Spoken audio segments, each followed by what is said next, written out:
What is going on, YouTube? It is your boy Wavy D, and we here with another video. And not only are we back, as you guys can tell, we are back on this ship.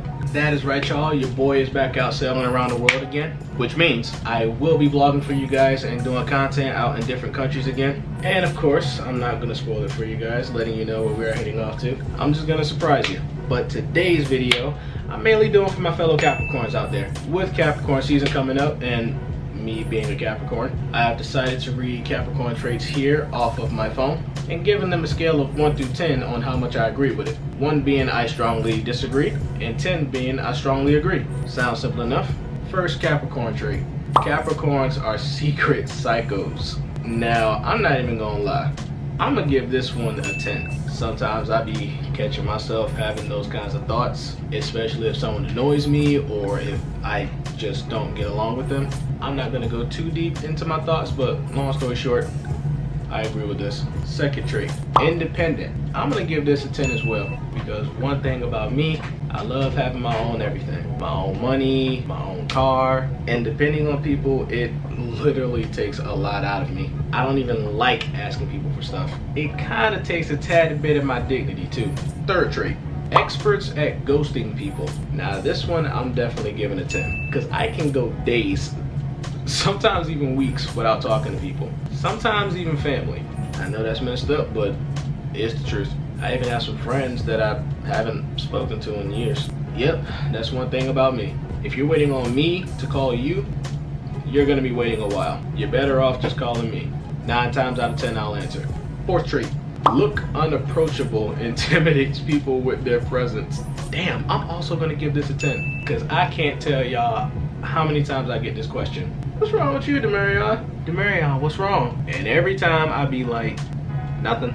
I guess because I'll walk around looking upset or looking like I'm about to go fight somebody. But I can assure you, most of the time, I'll be okay. Because remember trait number 1, we are secret psychos.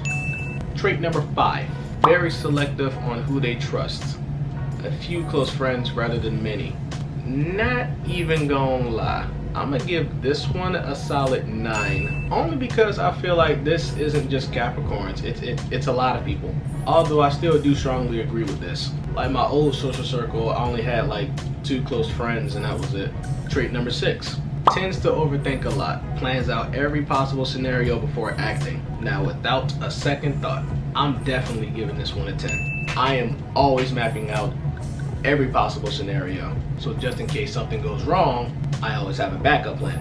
Now there were some times my overthinking has helped me and it paid off in the end, and there were some times where I didn't map out every possible scenario. I usually only do this if I'm planning events or going out. Some might even say overthinking is my biggest weakness and that I need to stop doing it so much. Now trait number 7, very loyal. Something tells me a lot of people are going to disagree with this, because y'all probably dated a Capricorn before. But me personally, I would call myself a pretty loyal person, especially if I respect you haven't done me wrong as a lover or even as a friend. If I feel like it's a fair relationship, then yeah, I'll be loyal to you. Okay, while editing this, I realized that I had forgotten to rate this one. So I'm gonna give this a 7 out of 10, because not all of us Capricorns are loyal. I've heard stories. Trait number 8, find it very difficult to open up to people, don't show much emotion. I am truthfully going to give this a 10. Not only as a Capricorn, but also as a guy, I don't really share my emotions and my feelings. I guess because whatever it is I'm going through emotionally, I can get through it by myself. I don't really need a shoulder to cry on. I don't know. I know some people are going to say I should start sharing how I feel. Trait number 9, hardworking. You know what, screw it, I'll give myself a 10. Because when it comes to working on something I care about, like my videos for example, I'm gonna do my best and work my hardest. Like if I find the slightest thing off about my videos, most likely I'm not gonna want to post it. Maybe that's the little bit of OCD in me, I don't know. But if it comes to something I don't care about, most likely I'm gonna half-ass it. Trait number 10, don't know how to ask for help.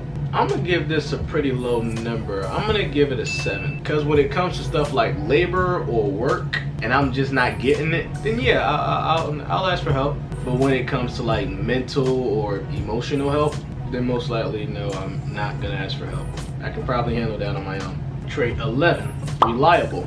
Therapist during hard times. Coach when you're off your game. I think I'm gonna give this one a 7 as well. Cause me personally, people don't really come to me to talk about their problems like that. I'm not even that social. But in the rare times when people do come to me and let me know whatever it is they're going through, I try my best to calm them down, let them know everything's gonna be okay. So the only reason I'm giving this a 7 is because I'm not that social to be someone's therapist. But if I was that social, then I probably would make a pretty good therapist. I am pretty reliable though. I do favors for people all the time, mostly family. Trait 12, falls deeply in love, loves hard, sometimes too much.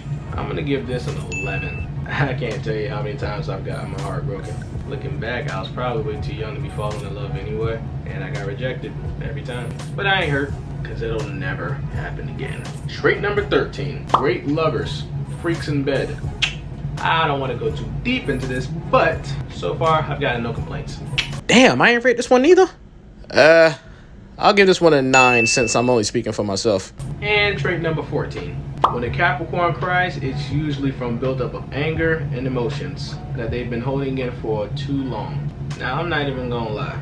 I'm definitely giving this one a solid 10. Because I don't really cry a lot, but when I do, it's usually from something I've been holding in for quite a while and when no one is looking. So yeah, this one's pretty relatable. Alright y'all, that was the last trait. I think I told y'all enough about myself for one video. So that is a wrap. I hope you guys enjoyed, and if you did, be sure to smash that like button. But make sure y'all hit that subscribe button on your way out. We damn near 500 y'all. Alright, I will catch y'all on the next video. Stay wavy. Peace out.